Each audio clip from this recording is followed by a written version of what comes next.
Good afternoon / morning, everybody. Welcome back to day 2 for those of you who are here for day 1.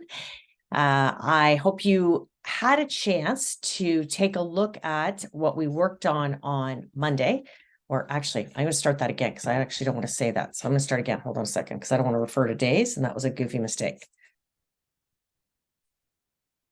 Okay, good morning, everybody, and thank you for coming back to our next session of goal greatness and really mastering your goals. I hope you had a chance to do some of the work that I gave you as a bit of a takeaway after our first session. I am going to do like a 2-second review, but we will sort of have a little bit of a chat as to, how do you think it went? Did you get any learnings that you didn't really expect as you were going through this process? So as you know, we talked about the importance of goals. We talked a little bit about this process. I had you take stock.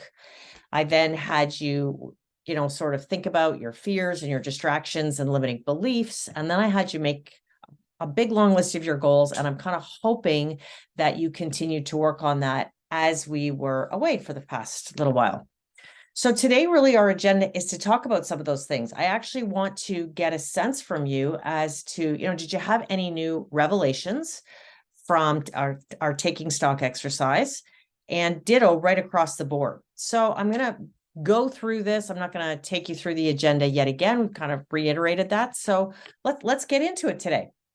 So first of all, that taking stock exercise, which kind of makes you go, okay, is this really a priority? And have I lived up to this? Did anybody, as you ruminated afterwards, so not in that first 3 minutes, but as you kind of left it on your desk or thought about it over the next 24 to 48 hours, did you have any new learnings or things that you added to it, or positives or challenges? Share. Anybody out there? And if you don't have to share, by the way. So this is totally a safe space and no need to share if you don't want to share, but thought I'd ask that question. Yeah, mind if I chime in, Nicole? Sure, go for it. Yes, goal setting is not something new to me. I've been doing this pretty much like everyone else doing. Every January, I have my New Year's resolution, trying to lay things out for what I should do in a year. And I have got so many on my list, and I'm trying to chunk down to just 3 major goals. Because the number of 3 is just not too overwhelming. So trying to gather all the related goals into 3 big categories: career, finance, and relationship. That's pretty much it. Because I don't have any health issues, so I'm kind of lucky. So I just leave everything and chunk down to categorize them into 3 major categories, and I just start from there. So I've been visualizing, thinking about why I should do it, but I am still missing the link for the how. So I'm looking forward for some guidance from you. Hopefully, you Okay. can help me with that. That's great. And so, I would say that that's really what we're going to start to focus on today. And then also when we meet again. So I think that, you're kind of taking us to that next step, which is amazing. I guess quick question back to you, as you did that exercise here and you established your priorities, when you were making your list of goals, did any of this impact or trigger more goals for you? Did it actually help you think, oh, you know what? I do have this as a goal, but I really haven't focused on it.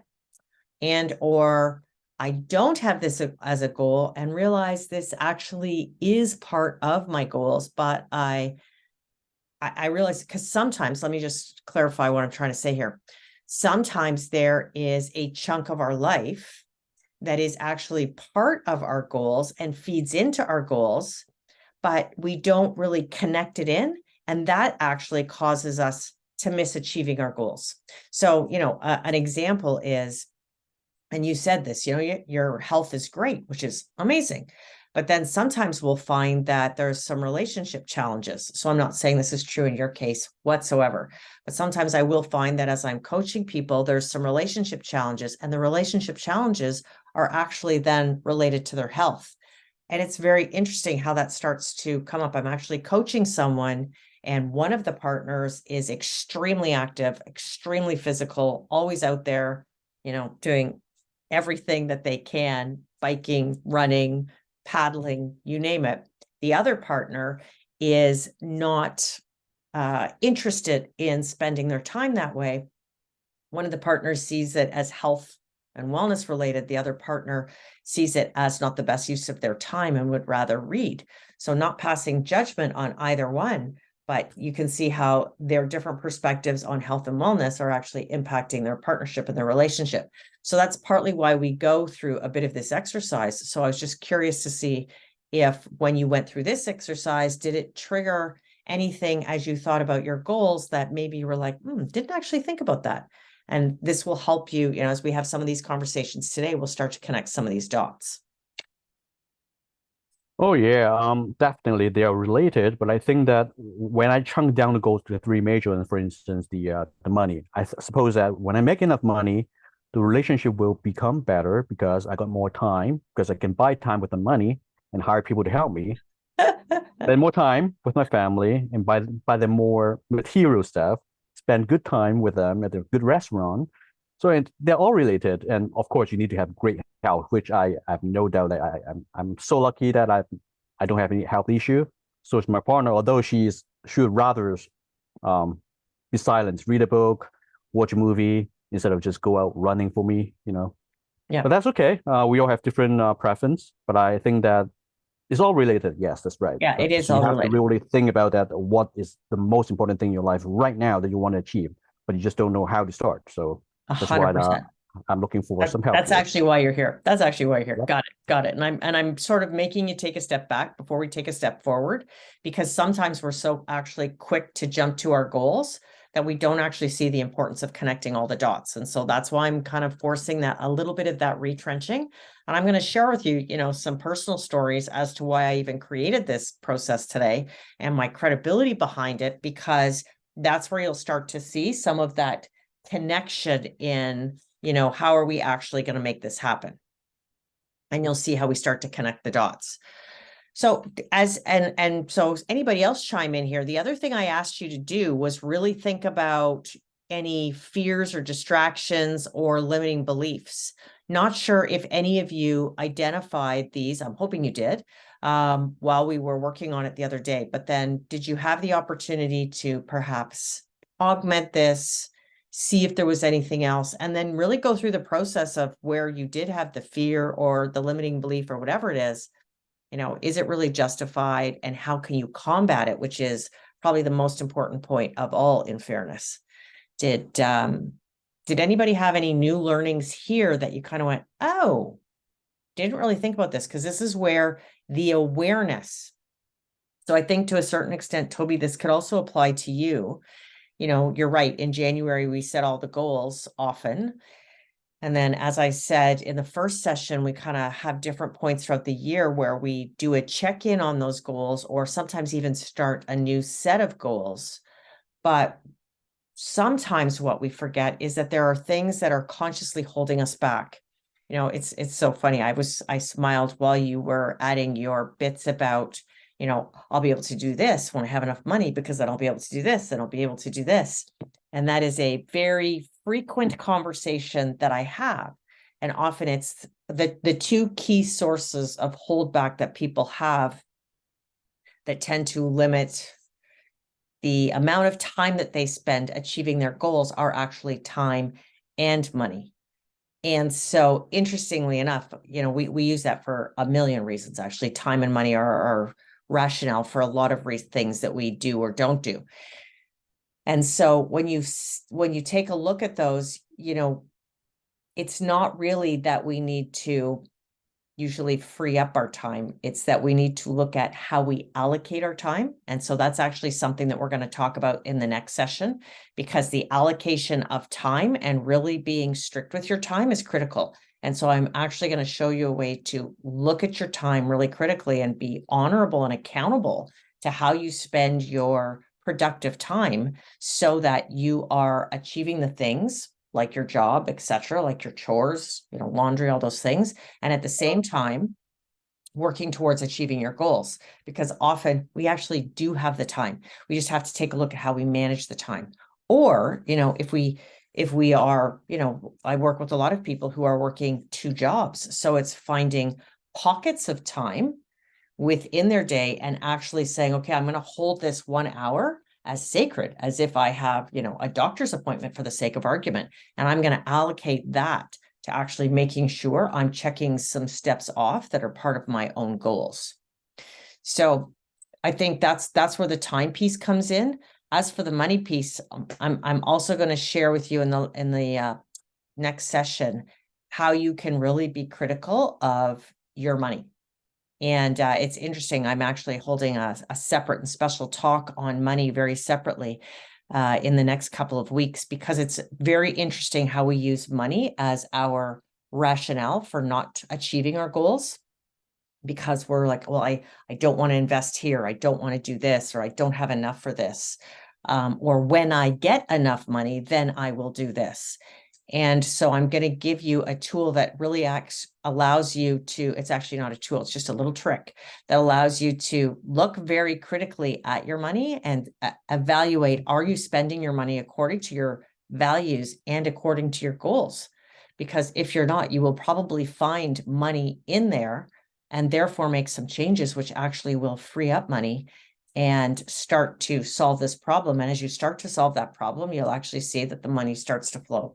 When we start making the right choices towards the achievement of our goals, and right is only defined by you, it's not defined by me. So I'm not using right in a judgment context. I'm using right as an evaluation of actually how you're spending your time, how you're spending your money. Then you will actually see that the achievement of your goals will actually become easier and faster. So, the last thing that I had you guys do was actually list out all your goals and then try and take a little bit of a step back, and to the point that Toby was making, start to cluster them. And I want to give you some context as to why I actually had you do that. So I've added in some slides today that help sort of manage our narrative as we're going through this discussion. And I want to give you a little bit of a personal perspective here. When I started to create this process, it actually came from a need that I had for myself. So I didn't really share with you guys some of my background, but I've been in the working world for far too many years. I feel like I'm nudging 4 decades, which sounds really scary, but over 30 years. And I started off in consumer packaged goods. I managed a joint venture between Nestle and Coke. Then I did a startup for a holding company of a brand new agency model and grew that from 0 to 20 million in a decade.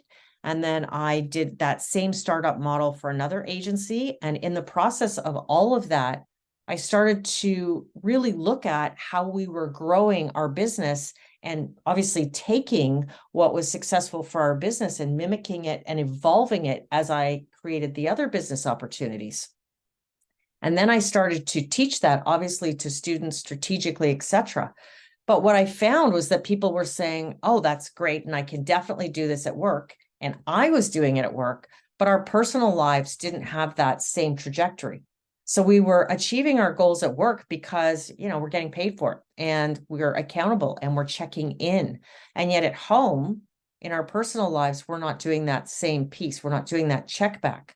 And so that's why I created this, because I found that I was a single mom with 3 young adult or soon to be adult children. They're adults now. And so I was putting them in school. You're managing a house and doing laundry and trying to feed everybody. I was at the time, and still, managing an agency, trying to teach. I write, I have income properties. So I do a lot of different things that fragment my mind, let alone fragment my day. And so when I was looking at balancing what I needed to do every day and achieving my goals, I found that there was a disconnect, and a disconnect not because I didn't know what I wanted, but I didn't actually know how I was going to find the time to achieve the goals. And then I also found that when I did things like my goals list, it would be like 3 and 4 pages long. And so then when you look at something that's 3 or 4 pages long, you're like, oh my God, this is overwhelming. And so you kind of put it over here, as opposed to actually trying to figure out how you can tackle it. In the business world, you can't put something over here. Or you can, but you can only put it there for a couple of hours or maybe even a day, because you have to bring it back and you've got to get it done. So if we apply that same thinking to our business or our personal life, how can we actually do that? And that was why I started to ask you to take that next step with your goals and really think about how it inspires you and how it fuels you, because that was where the rubber meets the road on the goals that are really meaningful to you and the ones that are honestly on the periphery. So for some people, health is often a top goal, money and, having this sense of abundance financially is a top goal. Having a home or a condo or whatever it is, whatever the language is that you use, is often a goal. Graduating, whatever it is. And so when you start to see those buckets, you very quickly define how it's important to you, and you very then easily define why it actually fuels you. So that's why I asked you to go through that process, because this is where we start to see what goals matter and what goals don't. And it's very interesting. I've had people put on here that one of their goals is to get a car. But then as they go through this, they kind of go, oh, you know what? I want this and this first. So now a car where they thought it was number 1 on their list is now honestly number 15 or 20. And then when they start to prioritize their goals, they start to see, actually, I'm seeing that my health or my relationship, because I've written down several things, can now start to come together.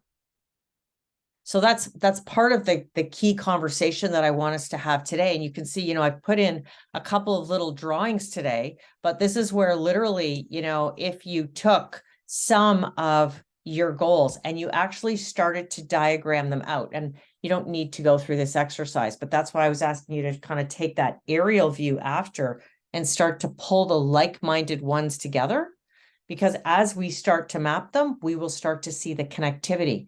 And that's where it allows us to really focus in on one key subject matter and then see the correlation between them and then build the plan that is going to help them get achieved. And that is the key focus. Obviously, the goal in all of this for me at the time when I started to create this was to help myself live more holistically and not have that big set of pages in front of me, because it's really hard to achieve that, but to actually have some succinct pieces. So now every single day, I know exactly what I'm going to do. And some goals, you work on every single day. Some goals, you work on them weekly or monthly. And you can laugh at me as I share this, but I obviously use an online tool to manage my calendar, and I'm going to get into this in the next section, but I also use an analog tool. And that's because it allows me to look at a glance at my entire year and how I have taken each one of these goals and actually mapped them out. But in order for me to have done that mapping, I actually have to have had that big picture piece and then narrowed it down into the smaller groups. When we start to do this work and peel through the layers, we start to see how important these goals and their achievement are on our life and the impact that they're going to have on our life. Often we don't even realize the impact, and the impact shows up in many, many small ways. One of the ways is that it just gives us huge clarity. So you'll discover, and this is what I discovered, that list of 100 causes us this overwhelm, and it causes chaos in our minds that then manifests itself in the chaos in how we manage our days.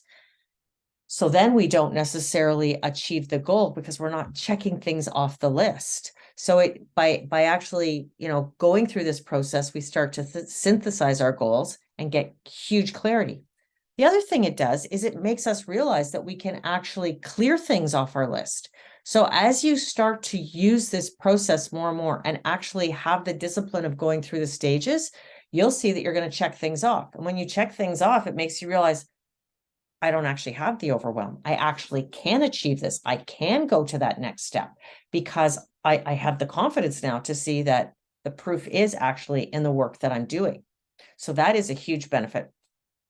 The other piece is that, honestly, you start to actually talk about this with your peers and colleagues and family and friends.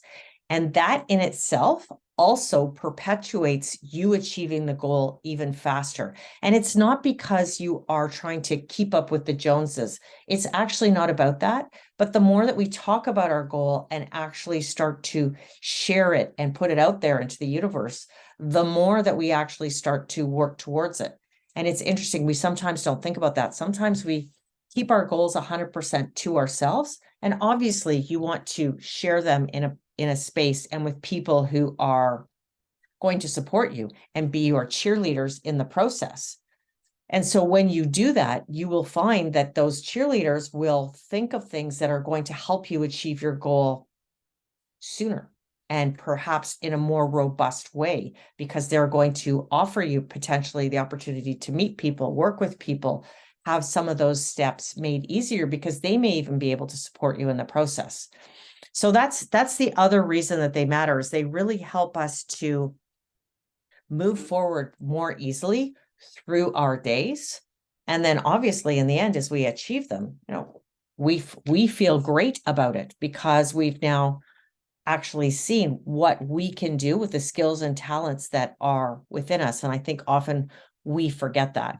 And that's what I found as I was creating this process for myself, was that I could do it at work, no problem, but I just didn't have the confidence. And I second guessed so often at home, just given all the lives that were involved.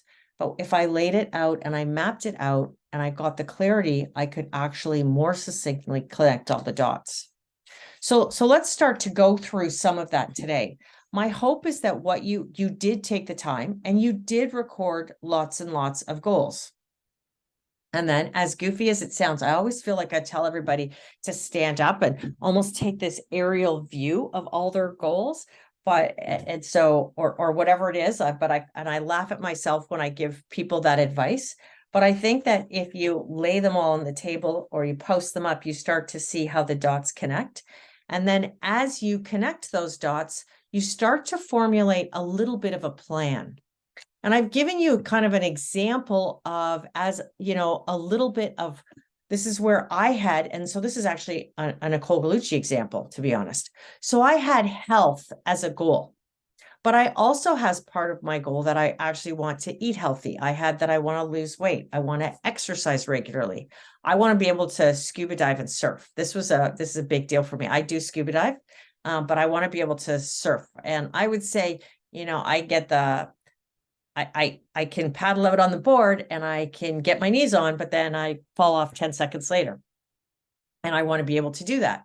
So then when I went through the analysis, I could give you obviously succinct reasons as to why each one was important to me. But then when I went to the next step as to how it fueled me, I could see that really for me, this was about, I'm potentially older than many of the people who are taking this course, but I really want to age well and I want to age healthy. So I'm not trying to erase the lines or, totally get rid of the gray hair. You've got to accept what's naturally there, but I want to be able to maintain the ability to do things physically. And so that's where the losing weight came in. That's where the exercising regularly so I can stay nimble. Where the scuba diving and surfing came in is that truly, I want to be a really cool parent and grandparent.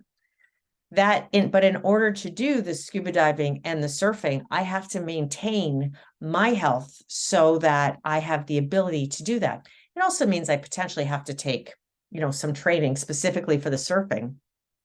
But it means that I've got to do some extra things so that I can keep that all together. So when I looked at all of these, because these were some of the goals that I had. So when I did that big goal chart, I had listed quite a few down. I sort of lumped all of these together and I went, oh, this is all about my health and wellness from both what I'm ingesting, what I'm eating, how I'm moving, and then from a longer term perspective. So how can I kind of bring those together? So I'm going to give you an example of what I created. And you guys have a blank chart of this. I'm going to actually show you my completed chart so that you can see what I did.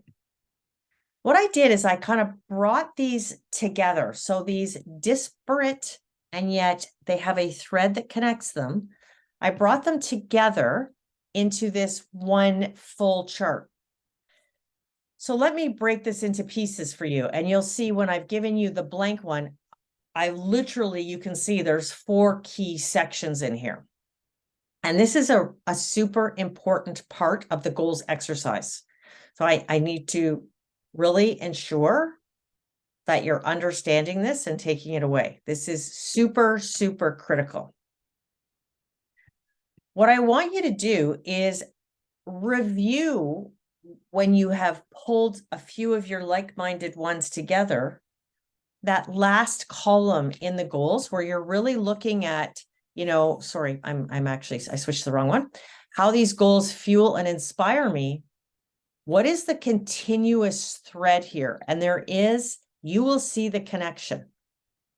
And so when you start to see that connection, just as I saw it for myself, it really was about the aging well and being that cool grandparent. So what I'd like you to do is put together, and it could be a really clunky, not even grammatically correct sentence. And then you can finesse this later. But I really want you to put together, if you had to take all these goals and lump them together, what are they really about? And I want you to try and create that sentence. It's almost as if, this is your elevator pitch on that goal. That 1 minute, one sentence on how that goal is all summed up together. And then I want you to really write it from the perspective of achievement and how it impacts you from a multisensorial level. So I'm gonna read you mine so that you fully understand the context, because I think you need to, it's one thing for me to give you that direction, and it's another thing for you to really say, okay, I actually get this. So let me share with you how I crafted my health and wellness goal. And I'm not going to tell you it's perfect here, but again, this is for me, no judgment. Here's the sharing. So here's my goal. I am so happy with my body and my fitness level. Eating healthy and exercising is now a normal part of my life, and I actually look forward to it. I am thrilled to be diving more regularly, and I love the feeling as I surf alongside my grandchildren. They think I'm so cool and choose to spend time with me, which I truly love. My intent in sharing that goal with you is you can see that it's as if it has happened, and there is this sensory perception around it as to the different elements. And you can see that even when I'm talking about it and when I read it, I can't help but smile, because that would give me great joy if I fulfilled this. Now, for me, that has actually caused that goal to transcend in importance to me. And I can't now disconnect from it physiologically. In fact, it's kind of ingrained in me now. So try, when you are writing your statement, to give it as much vibrancy and sensorial perspective. How does it taste? How does it smell? Who's around you? How does it make you feel? All of those different pieces, what you see when you're closed your eyes, all those different pieces, how do they come together if you actually were in the moment where that goal is achieved? And then ideally, as you envision that, even create for yourself, a small vision board. So you can see here, so that's actually a picture of me in the middle. And I had gone diving that day, and then I was going out for dinner with a girlfriend. And that's not me on the beach, but there's that. I love being on the beach. I love being out in nature. Obviously, there's a picture surfing, not me, but something that I want to be able to do. And then there's health and wellness food all around me. So this sort of gives me that snapshot. It's almost like I have this mini vision board for this goal. You don't have to, go out and buy magazines or do anything like this. These images are right off the web or off of my laptop. You can go onto Pinterest. There's lots of different sources out there. You guys all know that. I mean, put the search in Google and, then click on images and drag it into this slide. It's literally that easy. Then as you have those two pieces, it's great if you can then start to chart out specifically now a bit of a litmus test as to how this goal is going to come to life. So I always ask myself the question, is this goal what my heart truly desires? And the reason that I actually have this as the very first point on this chart is because sometimes as we evolve and as opportunities arise, what you thought was important at one point in the year might have altered somewhat over the course of the year. And so it's just good to constantly do this check-in. Is this heart what my truly desires? Do I need to fine tune anything here? And so I use that as a little bit of my litmus test. The next piece is, what is my motivation to achieve this goal? And I've forced myself to like come right out here and be transparent. For me, overall health and well-being is so important because I want to live fully, and I really want to be a cool grandparent. I gotta be honest, that's super, super important to me. I always want to be a cool parent, but I really want to be a cool grandparent. And I want my grandchildren to say to their mom and dad, you know, I want to go see grandma today because we're going to go do this, that, and the other thing. And so I want that. And so the only way I feel as though I can achieve that is by being physically active and being this experiential grandmother in my mind. So when do I plan to achieve this goal? So I have taken out the dates on this so that it's timeless, etc. But I will tell you, you know, as I shared with you guys, I map out my goals, and I'm going to give you a bit of a mapping chart here, but then I make sure that they're actually transferred. And so that's something we'll talk about in the next session. But I have an end date when I want to make sure that my health is in the right place and my weight is in the right place. And obviously my missing piece is getting the surfing training. So I need to be in a space where I'm surfing training. And obviously I may not live in a space where I can learn how to surf, but I'm focusing on my paddle boarding and I'm focusing on my balancing. And when I actually do live on a lake. So when the waves are actually extra choppy, I go out there and I'm practicing on how to go out there, get up, all those things. So I'm learning some of the basics so that when I actually am in a spot where I can actually ride the wave, I can ride the wave. In terms of the tools that I needed to ensure this happens, again, my example is up here. You know, I had to do a bit of a nutritional evaluation. I did blood work. I did some physical fitness tests. And then I have to be honest, my number one issue is that I will commit to a health and wellness regime.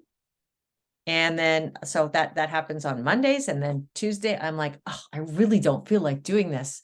And so I find that I have to give myself not only challenges, but I have to say, okay, I'm going to commit to this either 7-day or 30-day challenge. And I usually do 30-day challenges because that's what works for me.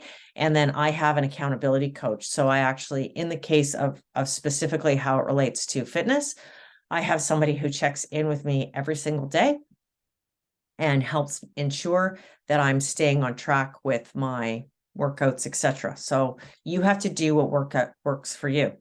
And then in my case, I've reviewed my supplements, etc. So that sort of fills out those top 3 boxes. Next really is saying, okay, I've got these top boxes are a little bit of a summary and an overview. Let's get slightly more finite. Now, in this particular case, I've divided it into, you know, 6 time segments. You may have goals that are many more than 6 time statements, 6 parameters or 6 timestamps. You know, I have people that I work with that are launching entirely new projects, and this is like 15 long or 15 wide, however you'd like to address it. I just finished actually writing a book, and it's taken me, it's way more than 6 steps. So add in the number of steps that are required, but take the time to actually create the steps. Usually over the course of the year, I have found that often we can break things, and over the course of projects. So I should put these 2 together, that anywhere from 6 to 12 steps is often pretty reasonable, because 6 obviously gives us, you know, honestly, every 6 to 12 weeks or whatever makes the most sense. Separate from that, if you do it in 12 sections, that gives you goals for every month. So you have to figure out what makes sense for you according to the project and according to your own sense as to how you manage your time and what you can achieve monthly.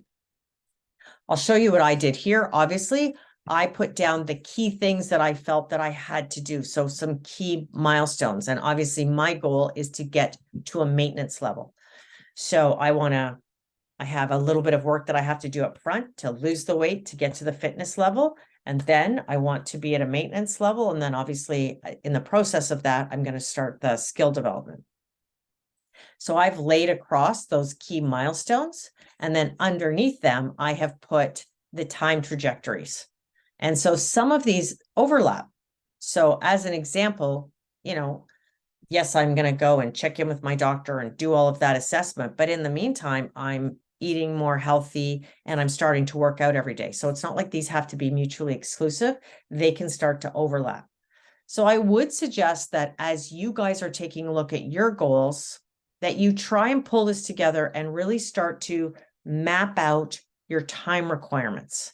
This is a big goal. You've got to do it step by step. It's as if you're creating a project plan or a critical path. So do this for each of your 3 to 5 goals. And this is, a little bit of your homework as you leave today. And then I have another piece of homework that I would like you to do. As you lay out these parameters, whether you do 1 to 6 columns or 1 to 20 columns, whatever it is that you do, and you lay out that timetable, it's really important that you lay it out specific to each goal. But then here's the next piece that is really important. What I want you to then do is stack your goals on top of each other with however many timelines you've put in. So if you put in 6 or you put in 12, whatever it is, 20, put in those columns. And if it's easier for you to do this on an Excel spreadsheet versus on a PowerPoint, then do that. Do whatever works for you. It's very easy to create this and put the goal and then the different pieces of the puzzle and their corresponding timeline. Then what I want you to do is take the timelines and map them against each other. Often what I find when we're working on our goals, we start to get excited about the goal. We actually start to get really motivated and inspired to achieve that goal now, because now we're actually seeing you've broken it down into bite-sized pieces and you're like, oh my God, I can do that. Oh my God, I can do that. And we start to get a little bit aggressive and we actually start to put in timelines that in isolation look realistic. The thing is, when we start to layer the goals on top of each other, this is where we sometimes start to see that we've lumped a lot of requirements into one particular time period. And that's where it starts to get a little bit unrealistic, because your goals, let's remember, are being layered on top of everything else that you're doing. So, you're getting up and you're putting in the laundry and you're making breakfasts and lunches for your kids or for yourself. And then you're heading off to work or going into your home office and doing work. And you've got these series of things that you're doing. So it's really important. Key factor for success here is that you actually map this out. Really, really important to do that so that you make sure they are achievable. If we stack too many things in a month, then what's going to happen is that you will put this off to the side and you won't set yourself up for success. And my goal is to set you up for success. So when you layer these on top of each other, gives you a chance to see what's achievable, what's not, and go back and do some editing. So what it might mean is that if, for example, this first goal for me is health and wellness, and my second goal, let's say, is writing my book, and I find that my best time to write, and this is actually truthful, is from 5 in the morning until about 8 in the morning, then I have to think about, okay, well, if health and wellness is such a big goal, another big thing for me is if I don't work out in the morning, I don't work out. So I have to figure out, okay, so how am I going to bring these two things together and map this out and achieve losing my weight and do meal preparation and still run my life, because my life is going on. So I have found that by doing this, it allows me to, it's good preparation for what we're going to talk about in the next session on really now managing your time so that you can achieve these goals. So a key takeaway that I have for you today, let's just, do a little bit of a regroup and then let you ask any questions that you have, is for you to ensure that after we've talked about it in that next step, make sure that you have actually consolidated your goals so that you can get to this point. And you know what? You may edit this a couple of times in order to get the clarity that you need. I must admit, I've edited mine a couple of times because I was like, it took me a little bit to actually realize that my big inspiration was to be this cool, healthy grandparent that I'm going to do cool stuff with my grandchildren and my children. So that's where, when I got to that layer, I was like, oh my God, that so inspires me to achieve my weight loss goal and to eat healthy. Honestly, just for me personally, so this is judgment of myself. If I just said, I want to lose 10 pounds, that's not enough of a goal and motivation for me. But when I put it holistically like this, and it's this total package, it's like, oh my gosh, that feels so much more important in my life. So take that time to really have that reflection for yourself. And so when I first did this, in full transparency, what I did is I wrote out all my goals and then I cut the strips and I laid them together on the table.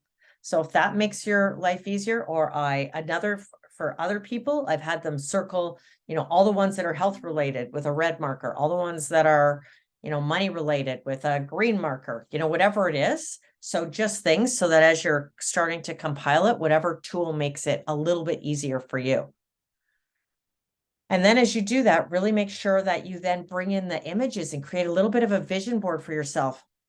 It's very interesting, but if you can see it, you can believe it. And we all know this. If you can see it, you can believe it. But if you believe it, you can also see it. And so I've tried, so I know that sounds like I've just said two opposing things, but the truth is the two things actually come together. So if you actually see it, which is what this vision board is, you can start to believe, oh my gosh, that's what I'm working towards. And when you close your eyes, you have those pictures in front of you and it's like, oh my God, I can make this happen. Like I can actually make this happen. And when you believe it, which is the articulation of how it's going to feel, and you saw me read this and I was reading it very authentically. Like I can't help but smile when I read this because I can actually see, my grandchildren sitting on my lap as we're, figuring out, okay, what are we going to do? Where are we going to go surfing? What kind of tent are we building in the backyard? All of those different things. I can't help but smile as I say that. And you want to do that in the same way for your goals. And so that's where the believing and really feeling all the feels comes to life. And now you're going to be so much more motivated to actually achieve the goal. So I would strongly encourage that you take the time before our next session to do this work. And then as a very, very important step, that you start to layer them on top of each other. Because this layering is going to help us figure out, okay, where do we go from here? How do we actually make this an action plan that's achievable? You're going to see it for your individual goals, but now you got to see it for the total collective, because it's not like we don't just work on one area of our life. I'd like to say that we do, and that would make life so much simpler. But, it's not true. It's not who we are as humans. There's multiple different facets to our life. And so let's take that into consideration as we go into the next day and start to plan this out so we truly set ourselves up for success. So those were the key things that I really wanted us to cover today, but I want to make sure that you feel confident in where we're going. So I want to open it up and see if you have any questions about this, any concerns about this, or any areas where I can help you out so that as you're walking away, you're like, okay, I get what I have to do next. And if you don't, that's also okay. I have a quick question. For sure. Yes, let's say I have 20 goals, and do I have to do 20 of them with a detailed mapping of the trajectory of when to achieve them, and have 20 separate mind maps? Or some of the images could be overlapping because they could be leading to the same outcome. So do I have to do 20 of them, or I have to chunk down to a certain numbers like 5, 3, or some numbers that you feel confidence that you can achieve them all instead of just get overwhelmed? Yeah, so I think that's a great question. And I often have people who have 20 or 30 different goals. So that's where I am going to ask you to take that step back and see if they go together. So are there some where you're seeing, oh, those 2 or 3 go together, and those 2 or 3 go together? You may go through that exercise and still find that you have 12 goals. So what I would suggest that you do is that you take those 12 goals and you literally just do this. So you take the 12 goals and you list them. And what you can do is actually add a column in here where you prioritize them. So you can literally say 1, 2, 3, 4, 5, 6, 7, 8, 9, 10, 11, 12. And then what you can do is, so I'll actually show you right here what I would do to make this a little bit easier. If you're actually finding that you have this many that you don't want to let go of, is you can say, what is the priority? I can do this. So what's the priority of that goal to me? So this is where that taking stock starts to kind of blend in. And then the other thing I would propose that you do is you would put here is, and you can add this to the left, or you could add it at the end or here. And I would say key completion date. So what this will allow you to do by adding that is give you a sense, is this goal, and let's say it's buy a house. Is this a imminent goal? Is this something that you're literally going to be able to, start to trigger that in the next 3 to 6 months? Or is this something that's 5 years out? So what is the difference between those? Because that's not saying that this goal isn't important. What's that saying is the work that you're going to probably be doing in this particular year is going to be ensuring that you've got your savings account set up, or your TFSA account, whatever it is, whatever you and your financial planner have decided, and you're putting money into there on a regular basis, and you're helping it grow, and you're seeing what you need to do to qualify for a mortgage, so that when the time comes in whatever year you've laid out, you've got enough money and you're ready to pull the trigger on that. So this does mean that you have to sort of map out, what do I need to do? The key piece here is then saying, okay, that there are things that have a long run rate and a short run rate. So losing 10 pounds as an example could be something that's going to take 90 days, 60 to 90 days. Buying a house is something that could take several years because of the financial requirement. So this is where you have some things that it's kind of like a rinse and repeat. You're going to be doing the same thing each month as you work towards that. Whereas for the health and wellness goal, you're going to go all in for a short amount of time, and then you're on a maintenance level. So then that goal pulls off the list and maybe something else rises. This is where you're going to play a little bit of the goal management game. The reason that this then is important is that it allows you, as we get into time management, to make sure that we're putting those pieces and those blocks into place. Does that mean that you have to do this for each one? So I would say I feel very strongly that if buy a house was an example versus the weight loss one here, which is probably something that can be achieved in the next year, or the health and wellness one in the next year, the buying a house, I would still do a vision board, because I think that's a big, huge vision that you likely have, but that is probably part of a lifestyle and a family, or a relationship and family set of goals. And chances are that's also a goal that someone else weighs in on. So in some cases, you have a marital partner or a relationship partner or parents or whoever, where they become part or a contributor to this goal. And so this is where sometimes we actually want to do this in conjunction with them in order to take it to that next level. So I'm not mitigating this one and saying you should take it off your list, Toby. I'm just saying in some cases, some goals kind of have a class of their own. So you should still do the work. I personally think you should do this work for all the goals that matter to you.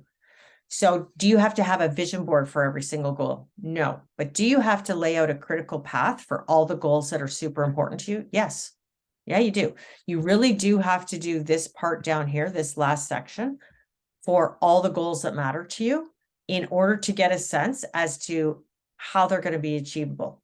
At work, you may have 4 or 5 goals on the go. There's actually very few professionals that I don't coach that I coach rather, that don't have 4 or 5 projects on the go at any given time. And for every single one of those, they have a set of critical timelines. So I would say the same thing to you. Identify the goal and put out some critical timelines. It literally, this is the part where it's not glamorous and it's not fun. And it's probably going to take you an hour to sit and do that for the goals that are really important. But think about that 1 hour of investment in time is going to yield you success on delivering those results, because then you will see right in front of you what you have to do, when you have to do it by. And as we go into the next session, how it's actually going to come to life. So my long, short answer to that is the goals that you're 100% in control of, prioritize them, see if there are any similarities. So I guess see if there are any similarities first, then prioritize them, and then do a bit of a critical path. The ones that are the absolute most important to you. So usually it is the top 3 to 5. I think you need to go to this full step and create the vision board. You will, I guarantee you, by having this, you're going to achieve them much faster and in a much more robust way than if you don't do this exercise. In addition, now it's going to make room for the next set of goals. So if this was a priority over buying a house as an example, I guarantee you by putting this focus here and deciding this one is going to happen in the next 90 days, when you clear this off, chances are you will have escalated the timeline for even getting the house. And I can say that wholeheartedly because I have been there, done that. My crazy little story that I'll give you guys right now, that I always really wanted a cottage. I really wanted a cottage for my kids because I wanted a legacy place that once they had their own families, they would be able to go to it and connect there and all come together. And I didn't think as a single mom, I was ever going to be able to afford a cottage. I put it on my vision board in the center of my vision board, and I held it there. And I was like, it was several years. So it actually, I'm trying to think now. I put it on my vision board in 2005. And in 2016, I put a down payment on the cottage. So this is where my home office is right now. And that was, yeah, there were lots of things that I did in order to get there. I started looking at cottages 3 or 4 years before I bought one. I started educating myself. So, you know, when I look at that as an analogy now, I started the separate bank account. I started looking at my finances. I talked to my bank manager. I started looking at different areas in cottage country that were of interest and were affordable. Those two pieces go together. Proximity to the city. So I actually did a radius, map with my son, who was the most avid of my 3 to actually be involved and to want to do that. And so I made it happen. I didn't think when I first set the timeline for that, I set the timeline as 2020 because I knew at that point, I sort of thought that with some planning that I had done with my financial planner, that was when I was going to be able to afford it. So I had actually given myself a 15-year trajectory. That was also when my children were going to be finished school. And so their education would be paid for, all of that. So I was basing it on a whole bunch of milestones. And it ended up happening sooner as a result of a whole bunch of things that I had put in place. So that's my point to all of you. When you do the due diligence, you actually realize that your goals are much more achievable than you actually think they are. And you clear the path and you clear the clutter and you make the time, which we'll talk about in the next session. That was a really long answer to your question, Toby. And I feel like I kind of spiraled in a couple of directions there, but I'm hoping that in giving you some of those different directions, you see how, yes, you can have several goals. I think like 20 or 30 goals is not achievable and is overwhelming. That's why I think you should synthesize it. And I think at any given time, you should really have 3 to 5 max that are your top priority. Okay, thank you. No problem. Any other questions out there in the Zoom land world? I think all good for now. Thank you. Okay, perfect. Well, thank you. Thank you. So then I am going to leave you to work on this. And I look forward to seeing you in our next session. So really take the time to, fine tune your goals and bring them together into a collective group. And then really take your time to plot it out. When you go through this, the objective is to really make yourself smile. Because the more that we smile towards wanting and achieving our goals, the more that we're actually going to make them happen. And that is the real goal of this course. So thank you for your time today, and I look forward to seeing all of you at our next session. Have a great day, everybody. Bye. Bye. Thank Thank you. you. Have a great day too.